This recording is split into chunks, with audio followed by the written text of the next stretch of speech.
नमस्कार. भारतीय रेसिपी या आपल्या यूट्यूब चॅनलवर तुमचे सर्वांचे खूप खूप स्वागत आहे. आज आपण बनवणार आहोत सप्तमी आणि अष्टमीला देवीला घातला जाणारा फुलोरा. त्यासाठी मी घेतले आहे 1 वाटी गव्हाचं पीठ. आपलं रेग्युलर पोळींचं गव्हाचं पीठ आहे आणि त्याच्यामध्ये टाकला आहे छोटी वाटी रवा. त्याचबरोबर पाऊण चमचा मीठ आणि पाव चमचा हळद. हे सगळं आपण असं छान मिक्स करून घेणार आहोत. छान मिक्स करून झालं की मी हे त्याच वाटीभर ती जी छोटी वाटी होती त्याच्याने मी छोटी वाटीभर गुळाचं पाणी बनवून घेतलं आहे. ते आता यात टाकून छान मिक्स करून घ्यायचं. हाताने असं दाबून सगळ्या पिठाला आपण चोळून घेतलं आहे. या प्रकारे मी सगळं असं चोळून घेतलं आहे आणि आता उरलेलं आपण रेग्युलर रूम टेम्परेचरचं पाणी वापरणार आहोत पूर्ण पीठ आपलं घट्ट होईपर्यंत. तुम्हाला जर जास्त गूळ आवडत असेल तर तुम्ही फक्त गुळाच्या कडाकण्या करू शकता, पण हे मीडियम गोड आणि कडक होण्यासाठी मी मात्र याच प्रकारचं प्रमाण वापरते.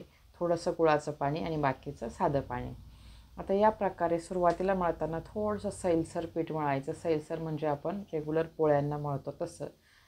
कारण यात रवा आहे. कारण त्यानंतर आपण जेव्हा भिजायला ठेवतो तेव्हा ते अजून कडक होतं भिजल्यानंतर. त्यामुळे सुरुवातीला थोडंसं आपण जसं पोळ्यांना मळतो तसंच मळायचं. आता आपण जे कडाकण्या करण्यासाठीचे 21 गोळे आहेत ते करून घेऊ. 21 गोळे करून घेतले आहेत छान मळून. आता आपण लाटून घेऊ. शक्यतो सगळे गोळे एकसारखेच करायचे म्हणजे आपल्या कडाकण्या पण एकसारख्या साईजच्या येतील. या प्रकारे मी छान असे एकसारखे गोळे करून घेतले आहेत. कडाकण्या करताना आपल्याला तेल लावूनच लाटायचं आहे, पीठ लावून लाटायचं नाही. नाहीतर मग ते अजून तेल ओढतील आणि थोड्याशा नरम होतील. त्यासाठी आपल्याला तेल लावूनच लाटायचं आहे. या पद्धतीने मी सगळ्या जेवढ्या गोल करता येतील तेवढ्या गोल आकाराच्या कडाकण्या लाटून घेते आणि जेवढ्या पातळ लाटता येईल तेवढ्या पातळ लाटायच्या. या प्रकारे मी सगळ्या कडाकण्या लाटून घेते. हे बघा, जेवढ्या पातळ लाटता येईल तेवढ्या पातळ लाटायच्या. एकदम पातळ लाटल्या आहे म्हणजे आपली कडाकणी तळताना फुगणार नाही. आणि जेवढं कडक पीठ भिजवता येईल आपल्याला लाटण्यासाठी तेवढं लाटायचं आहे. तर या प्रकारे आपण सर्वच अशा कडाकण्या बनवून घेतल्या आहे. या प्रकारे आपण अशा सगळ्या पातळ पातळ कडाकण्या लाटून घेतल्या आहे. हे बघा, अशा छान 21 कडाकण्या लाटून घेतल्या आहे. आता आपल्याला काय करायचं आहे तर याला आता आपण एक फोर्क घ्यायचा आहे आणि याला 2 ते 4 ठिकाणपर्यंत आपल्याला असे होल पाडून घ्यायचे आहे, छिद्र पाडून घ्यायचे आहे. या प्रकारे मी सगळ्या कडाकण्यांना छिद्र पाडून घेतले. आता आपल्याला याला मीडियम आचेवरती तळायचं आहे. तेल गरम करून घेतलं आहे. आता आपण एक एक कडाकणी टाकून तळून घेणार आहोत. आणि थोडीफार जर फुगली तर आपल्याला असं झाऱ्याने थोडीशी दाबून द्यायची आहे म्हणजे त्यातली हवा निघून जाईल आणि कडाकणी अशी कडक होईल तळतानाच. हे बघा, अशी या प्रकारे तळून घ्यायची आणि अशी कडक करून घ्यायची.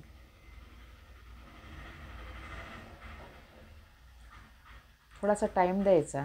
पातळ असते, मीडियम किंवा मंद आचेवरती तळली तेल तापल्यानंतर तरी चालतं आहे.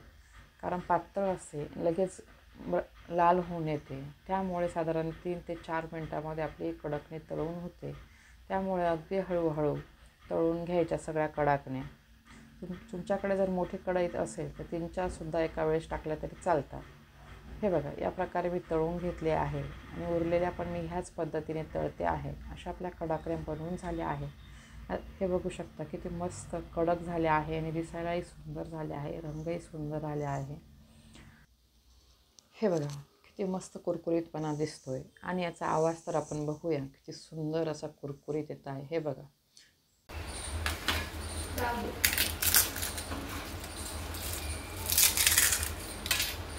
आता आपल्या कडाकण्या कुरकुरीत अशा झाल्या आहे. पण बऱ्याच जणांना याचा फुलोरा कसा बनायचा येत नाही. तो बनवण्यासाठी आपण असा दोरा घ्यायचा आहे. आपल्या घरात जो जाडसर दोरा असतो किंवा गोधडीचा दोरा असतो तो घ्यायचा आणि सुईमध्ये ओवून घ्यायचा आणि अशा मधोमध सेंटरला मधून ओवून जसे आपण फुलं ओवतो त्याप्रमाणेच ओवून असा 21 कडाकण्यांचा फुलोरा बनवून घ्यायचा. हे बघा, खूप सोपी प्रोसेस आहे. याप्रमाणे मी 21 कडाकण्या दोऱ्यामध्ये घातला आणि छान अशा देवीला व्हायच्या. या प्रकारे तुम्हीही कडाकण्या आणि फुलोरा बनवू शकता आणि आपल्या देवीला सप्तमीला किंवा अष्टमीला वाहू शकता. आणि हे छान असा आपला नवरात्रातला प्रसाद असतो किंवा एक आपला पारंपरिक रिवाज आहे की आपल्या नवरात्रामध्ये सप्तमीला किंवा अष्टमीला आपण हा फुलोरा बनवून घालायचा. तर तुम्हाला ही कडकण्या आणि फुलोऱ्याची रेसिपी कशी वाटली ती मला तुम्ही नक्कीच सांगा. आणि व्हिडिओ संपूर्ण बघितला असेल तर व्हिडिओला लाईक करा, शेअर करा आणि सबस्क्राईब नक्की करा. आणि तुमच्याकडे आमच्या भागात याला फुलोरा म्हणतात, तुमच्याकडे याला काय म्हणतात, कधी वाहतात हे पण मला कमेंट बॉक्समध्ये नक्कीच सांगा. हे बघा, असा मस्त असा फुलोरा बनवून रेडी झाला आहे. छानपैकी बनवा आणि मला नक्कीच सांगा. व्हिडिओला लाईक करा, सबस्क्राईब करा आणि व्हिडिओ पूर्ण बघितल्याबद्दल तुमचे खूप खूप धन्यवाद.